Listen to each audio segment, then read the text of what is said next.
And the news just broke. The dust hasn't even settled, and many of these fans are already buying their tickets. And the wind is the biggest problem right now. I'm struggling to keep my balance. And this man is from Freetown, Sierra Leone, which is where I'm from.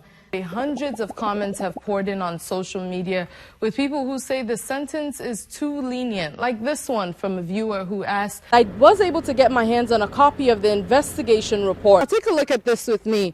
This is a propane tank that is on the scene. I also talked to him about Barry Odom being fired.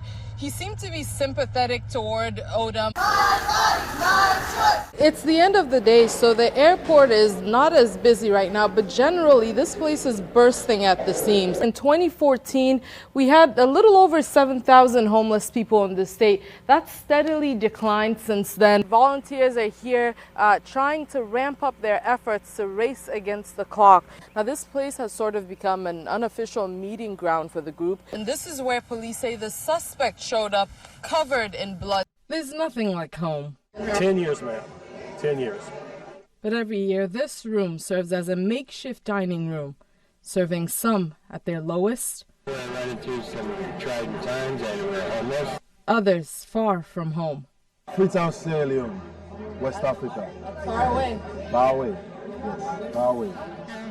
Just be away from family.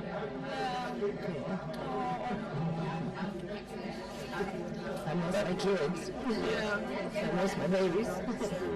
But in the legacy of one woman, Almeda Creighton, they come together. She was basically the mama figure. She watched over everybody. She made sure that everybody was okay. Now the event Mama started continues to make sure everybody eats. Whipped cream. And she has helpers, big and small. Perfect. Thank you. I call her the whipped cream princess. She did this last year. She's a whipped cream princess.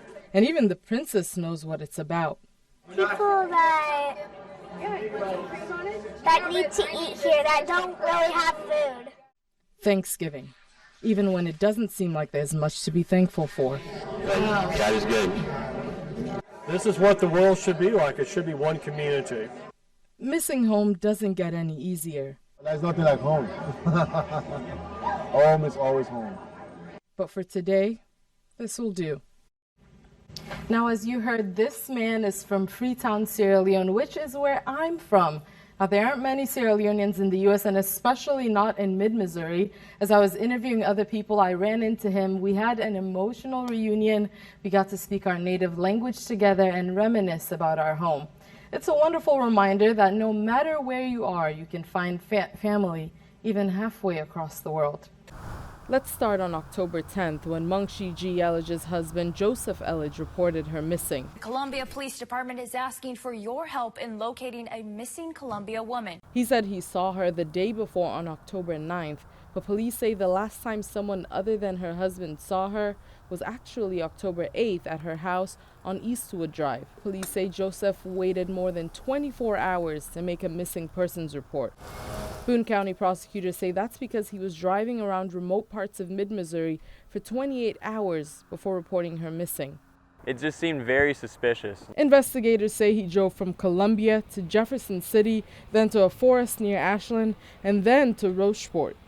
On October 25th, CPD launched a criminal investigation into Mungshi's disappearance. They also arrested Joseph Elledge and charged him with abusing his and Mungshi's daughter. October 29th, Joseph Elledge pleaded not guilty to the child abuse charges. The very next day, his mother filed to get custody of his daughter. But on November 1st, Mungshi G's parents intervened, asking that a judge give them custody of the child. After a heated custody battle on November 5th, a judge granted joint custody to Joseph's mother and both of Mungshi's parents. On November 6th, at a bond hearing for Joseph, the Boone County prosecutor named him as the prime suspect in Mungshi's disappearance.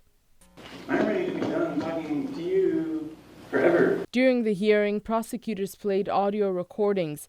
They say the recordings are of Joseph threatening his wife. I'm just going to let you and I'm going to pray that everybody makes. On November 15th, today the pleas for help continue as deer hunting season begins. Columbia police asked hunters and rural landowners to keep an eye out for any sign of Mengshi. November 18th, Boone County prosecutors add a second charge, this time for endangering the welfare of a child. On November 26th, Joseph Ellich pleaded not guilty to the charge. Police say based on the areas Joseph drove, they began searching a section of the Lamine River for what turned out to be days more boats and days more divers of nothing. It's a slow process, but until now.